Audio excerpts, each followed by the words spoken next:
Thanks you all so much for joining us at the Project Censored radio show. We're very glad right now to be joined by Chelsea White-Hoglen, who's a Master of Social Work, a lifelong resident of Western North Carolina, currently based in Haywood County, who has a vast background and foreground in community organizing across various settings, from nonprofits to autonomous grassroots work and mutual aid.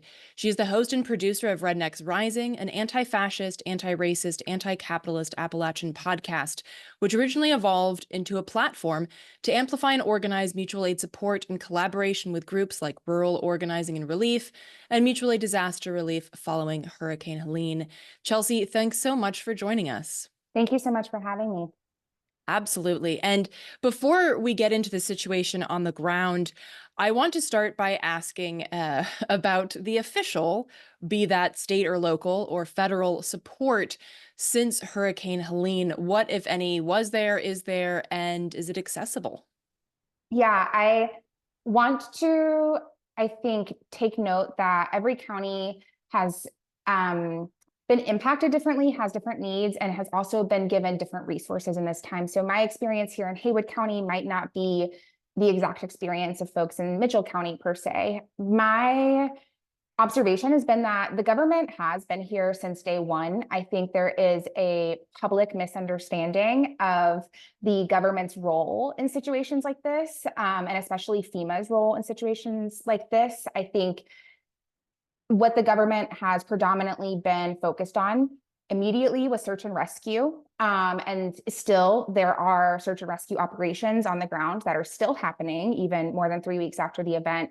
And then after that, it's really about managing the emergency and really mitigating any further catastrophic outcomes from this event. So I think there is sometimes an idea that FEMA will come in and will take care of everyone and make sure that everything is okay and that everyone has shelter, et cetera. And I would love if our government played that kind of role.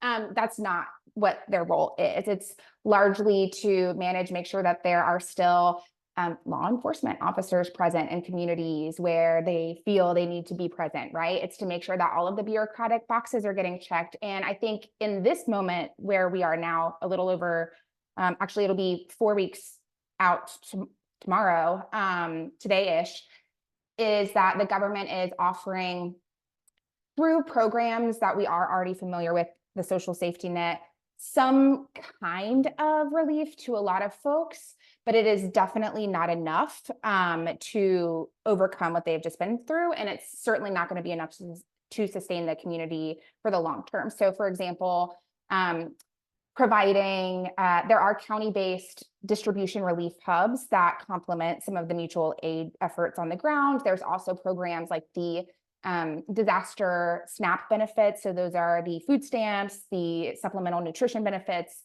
And then of course, at some point, there will be FEMA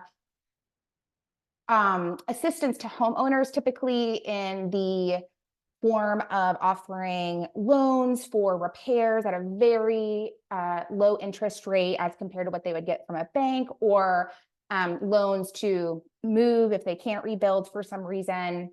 And that'll step in after folks have gone through the whole process with their private insurance. And there's a lot of boxes that have to be checked before that happens. So the government is here, yes. I don't think that folks understand what that looks like, but that's been my observation.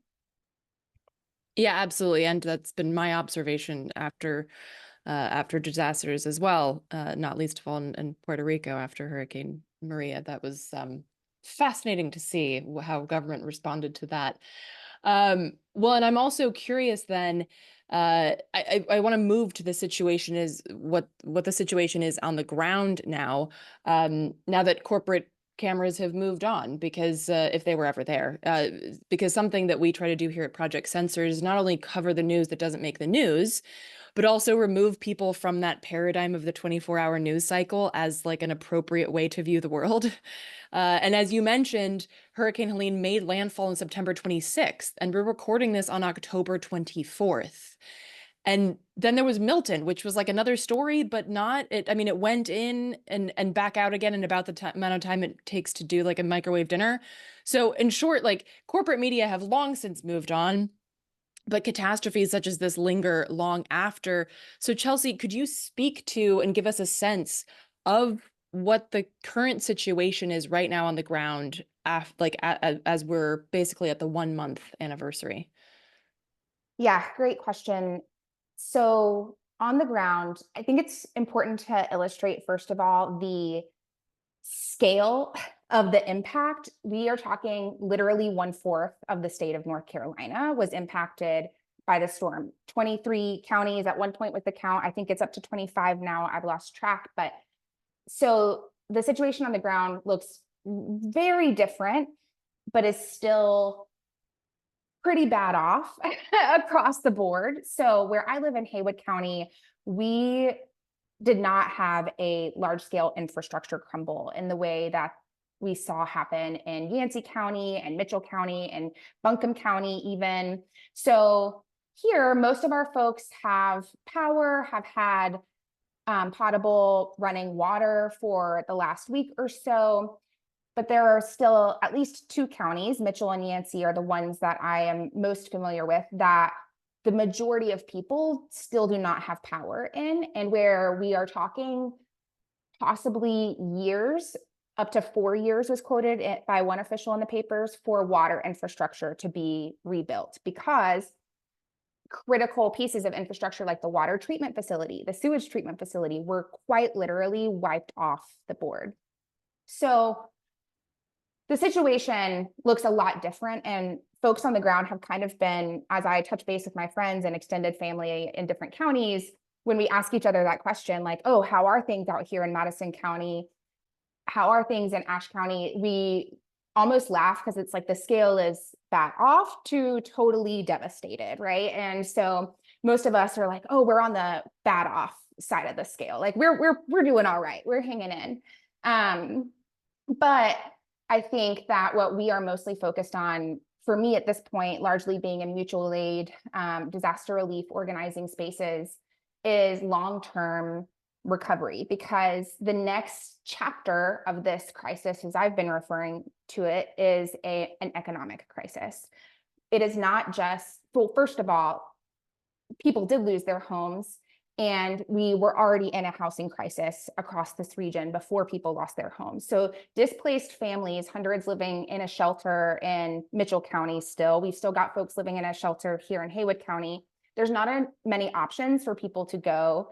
There already weren't many options. There are even fewer now. And not only that, but even for folks who, like myself, were privileged enough to not get displaced, there was, if not temporary, for a lot of people, permanent job loss and income loss. Some of my own family members and close friends included.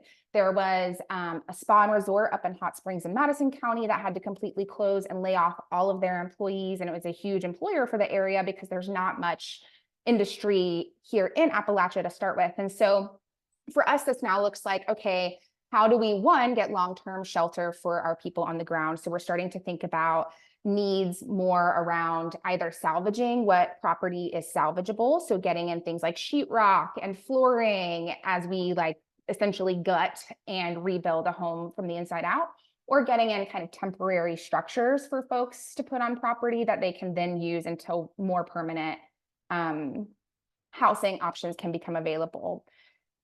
The other needs being just kind of survival gear for the elements for folks. So thinking about heat sources, and especially for people who don't have electricity right now, thinking about propane space heaters that are safe for indoor use, thinking about how we give people a way to cook their food, how we keep people warm.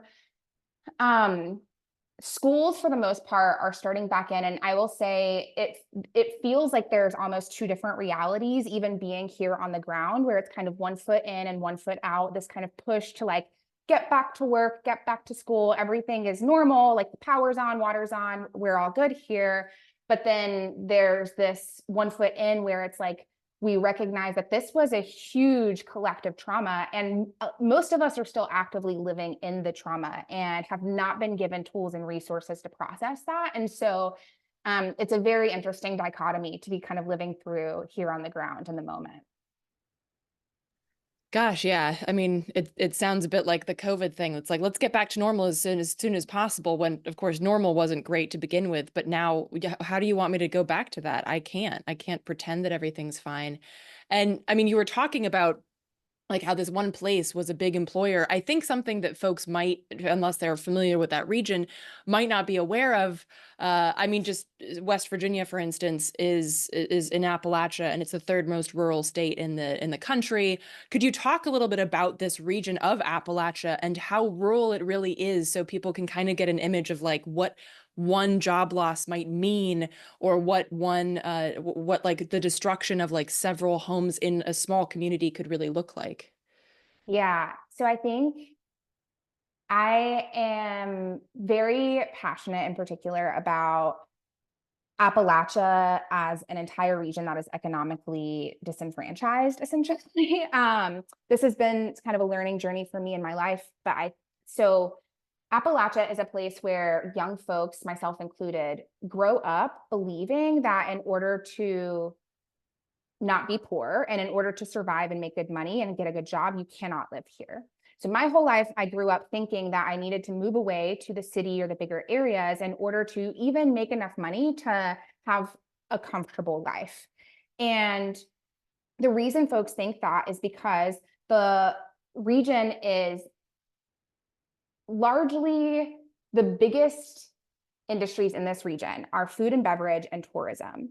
So we're talking about like servers, bartenders. I was a raft guide for a really long time, like jobs that are not high wage jobs and that are typically looked down on by capitalist society while simultaneously recognized as essential, going back to your COVID analogy. And so we're already a very poor region as far as our working class goes. And we're also a very elder region. We have a lot of old folks here because there is a rural migration where people who are entering the workforce are seeking out better opportunities for themselves and their families. And so they leave, and that leaves behind really the elderly or the people who are too poor to be able to get out in the first place.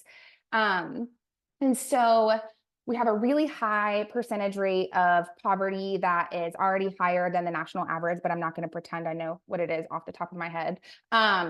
And this is something that's shared, even beyond Western North Carolina, like you were talking about, across Appalachia, up and down. We also typically are underinvested in comparison to other, like more metropolitan kind of city areas. So even when we see the coverage of an event like this, I think the main reason it even got as much attention as it did is because it hit Asheville. And Asheville is our New York City down here, right? So anytime I'm trying to explain to someone where I'm from, even before this, I would say, oh, do you know where Asheville, North Carolina is? I live like 30 minutes west of there. There's 7 more counties, keep going. But I grew up believing like the buck stops at Asheville, and the buck meaning like government investment, like our story, any kind of knowledge of the state, et cetera. And that is because Asheville is the closest city. And so I think when we talk about 23 counties or more being impacted by the storm, only one of them is Buncombe County. And that even in Buncombe County, there are rural communities outside of Asheville, like Leicester and Candler. And those typically tend to be poor families, older folks, highly disabled. And so when we're talking about like an entire area of houses being washed away, typically what we're talking about is like usually a full trailer park full of families, right? And what that means is, while I haven't had this experience this year, so just 3 years ago, we went through Tropical Storm Fred here in Haywood County and got hit. And I remember one particular trailer park that got devastated that year, where it was all folks who were essentially renting under the table because that's all they could afford. And so where are you going to go in a situation like that? And then simultaneously, what we have happening on national levels is the criminalization of poverty and houselessness. And so when we start to think about people who are losing options for housing and increasing the punishment for being in that kind of situation while not providing resources that are really capable of addressing a disaster of this scale, I think we're looking at just like some pretty scary possibilities and paths that opens up. Yeah, absolutely. And thank you. Thank you for highlighting it. I think it's really important to understand what we're talking about. And yes, it's not just Nashville. Yeah. um, and I wanted to also ask about that because, you know, in cities and even in Nashville, but like in larger cities, if a disaster hits, you still might have access to things like medical care. There are clinics that can still like remain open. You know, like after Sandy hit New York City, it was a devastation, but there were so many, you know, medical spaces and medical personnel that it was like, okay, well, we can figure out how to triage things. But in a place like like Appalachia, and already before these storms, let's be clear, rural access to healthcare, to food. I mean, you got food deserts, you have hospitals and clinics closing around the country in rural areas. So there was already a dearth of these resources. I mean, what does that look like now? Like where, you know, kind of stepping into this mutual aid conversation, where are people able to access things like medical care and food and things like that? Yeah, that's great questions. And I think it also, we can even say before the storm and preparing for the storm, I think rural areas we don't have public transportation. We don't have as much media, broadband, et cetera. And so even getting the information that we need and getting access to the resources is much harder than it is in an area like Asheville. Where where there is a public transportation system, if you do need to get to the shelter to seek evacuation shelter, that would be easier and more accessible. So then in this moment, I think it's very similar, like what you're describing with the hospitals and the clinics is I was out in Yancey County and the doctors and the ER nurses from their one little hospital in Yancey County all came down out of their houses before the storm and posted up in the hospital, like just in case, because it would have been impossible for them to access their patients and provide those services. And I think getting folks to realize not only do these resources exist on a much smaller scale in rural areas, but the terrain of Appalachia and just the pure geology of the kind of areas that we're trying to access, comparing it to New York City, it's like, you know, even if buildings crumble, et cetera, in New York City, you're still working with a flat landscape and roads that make it a little bit easier to navigate. In Appalachia, and especially following a storm of this size and scale, where the rivers literally changed the topography of our land, we're talking about new mountains and places where like there didn't used to be mountains, and figuring out how to access folks who live on the other side, or even trying to figure out if the houses are still there. And so needing four-wheel drive vehicles or ATVs a lot of the times to run resources into some of the most rural hollers. And what we see is that's really the place where from day one, mutual aid was on the ground doing welfare checks with those things, using ATVs to ride up and down the mountain and make sure, you know, our neighbor Johnny was fine up the hill, or even on Facebook, once our communication started coming back up, because that was a huge thing for the first 2 weeks, is all of us were kind of in the dark off the grid immediately following the storm. So we had no choice but to kind of like mobilize to each other and find each other and create our own resources. But once the communication started coming back online, folks reaching out and saying, hey, I have an aunt who lives on this side of town. Can anyone check on her? So mutual aid stepped in, really going into the hollers to do those welfare checks, and then further to resource share and kind of redistribute resources into the places where they needed to go after they were able to come into a central place like Asheville, right? So I think it's much easier to like the government resources that are provided for distribution hubs are largely going to be sent to areas like Asheville for the bulk amount of supply. But I feel really fortunate to have access to is a community network that is in large part because of the community organizing that I had already been doing since I've lived here my whole life, and just the people that I've known, is that we were able to kind of recognize that that was going to happen, and then also mobilize to get resources where they actually needed to go. And even in some of the earliest weeks, when a lot of roads were inaccessible, Haywood County was really well positioned because there are 4 different directions and major highways that you can enter Haywood County from. We're really close to 441 from Georgia. You can get here from Cherokee if you come through Tennessee, Gatlinburg area. Then, of course, there's the Asheville side. And then also I can go straight north through back roads up to Madison County. And so the first couple of weeks, I actually had mutual aid friends from outside of the state who mobilized out of Chattanooga, who mobilized out of Gainesville, Georgia, and brought in supplies to Haywood County that I was then able to drive up the mountain to Madison County and make sure that they had enough up there for them, right? And I think that we're seeing a really strong kind of collaborative resource sharing network, but that's not, I mean, that is a grassroots network that has made that happen. That is not something that we inherited or that we were told to do. It's kind of a very Appalachian experience of like, all right, we're good. We check on our neighbor. Are they good? Then we check on the next neighbor. Are they good? And I think that mutual aid is a really unique component of Appalachian culture in a way that I didn't realize until I got older, but even thinking about potlucks being a pretty regular thing here, et cetera. And that actually made us really well equipped to deal with this massive kind of catastrophe in a way that I don't have enough experience to know that if other areas would be as well equipped for it. But I think in some ways it's like, oh, well, not thank God, but like, thank God that we're Appalachians in this moment and that we're the ones who can deal with this, you know?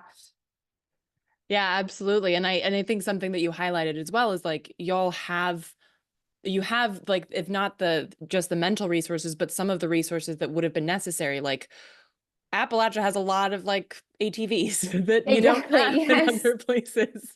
A lot of canned foods put up with. Right. Yeah. And you have people who know how to hunt, right? And you have people who know how to use a ham radio and stuff like that you don't have in a place even like necessarily like Asheville. Yeah. And so you have resources in that community that has learned to be self-sufficient also because that's what people who live in extreme poverty have had to do since, I don't know, capitalism. And I wanted to touch a little bit on that because you had said earlier, you know, a lot of the people who stayed were people who were too poor to leave. And that reminds me of a quote, like, who is, you know, a lot of people are leaving because of this disaster, but who's going to stay and look after the people who can't leave? And I think that also speaks to something a little bit about Appalachian culture as well. And I was wondering if you could talk a little bit about like what mutual aid looks like in terms of the people who are not interested in, okay, I'm going to figure out my own like insurance claim, and then I'm leaving Appalachia. I don't want to live here because it's a disaster zone. Like, what is the feeling on the ground in terms of like the people who want to stay to really take care of each other and of Appalachia right now? Yeah. I think we're sitting in a place of duality where I think there is a lot of opportunity that we are seeing where our recovery could be a transformative opportunity for our region and for others. I think if this path forward is looked at and approached through like a just recovery framework where we are taking into consideration how do we be in reciprocal relationship with each other and with the earth and create an infrastructure and a communal way of being that is operating out of that reciprocity. Like, I think we're all seeing like, oh, this is a chance for us to do this. And I think the other side of that duality is this tension around the people in power and the systems in power and what we need in order to invest in an infrastructure that is both climate resilient and also creates good skilled jobs for our people in the region, for example, or to even, it's so interesting. There's whole books about mutual aid after disaster, right? Um, a Paradise Built in Hell, for example. And I think it's so interesting to be living in this moment where it feels like, oh, this is a new culture. Like we could be living like this all the time, where we welcome each other in with hot food and warm showers, and we share and realize that there is truly an abundance when we are not living from a place of scarcity. And I think that what's tough is that tension of being pulled back into the sense of normal under capitalism, of like, oh, go back to work, we've got bills to pay, et cetera. So I think those of us on the ground who are committed to staying are really trying to navigate that and figure out what it means to kind of keep pushing us towards that just recovery path with the tools and resources that we have. And so figuring out how we create options for our people to stay without getting so desperate that they end up underselling to like a private market buyer, or end up selling to taking the FEMA loan and moving away or whatever. So figuring out how we can scale up this immediate disaster relief in a way that allows us to create pockets of security around our people while we can create a longer term solution for all of us. And so I think we're all thinking about, I mean, one, we knew this was going to happen with the crumbling infrastructure. Anyone who was paying attention knew this was going to happen. And two, the storms are only going to get bigger and worse if we do not make a significant change on a very large scale. So we're holding all of these things and wanting to put pressure on people in power who have the capacity to make big changes, to make those changes, while also figuring out how do we do it anyways without having to wait for them is what we're kind of holding on to.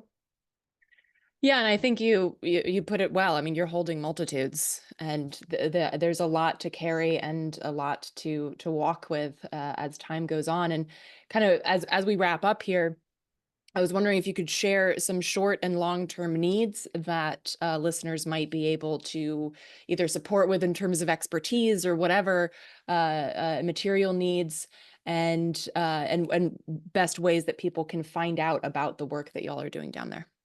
Yeah, short and long-term needs.